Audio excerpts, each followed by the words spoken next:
Mga lodi, lagyan natin ng parsley. Ayan. Ang buong manok dyan na papakuluan ko para matanggal yung lansa. Ayan, napakuluan na. Pwede nang hanguin. Ayan, ito naman yung mga spices niya na ilalagay ko sa loob ng manok. Ilalagay ko na yung mga ricados niya sa loob ng manok. Sunod ko naman itong mga spices na ipahid ko dito sa katawan. Ayan, ready na to lulutuin. Meron pala akong Pepsi dito na ilalagay. Ito yung pangpapakulo ko dito sa karne ng manok bago ko ilagay yung mga ibang ingredients niya.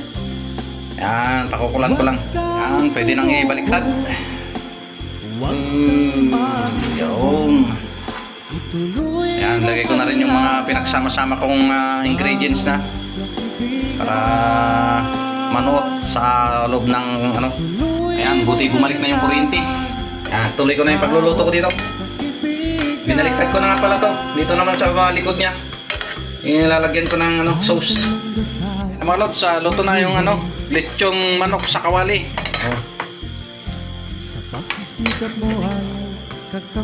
Ay, luto na yung aking lechon. Ayan.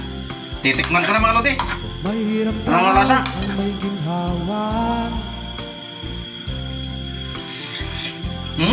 Grabe, sarap! Nagnanam!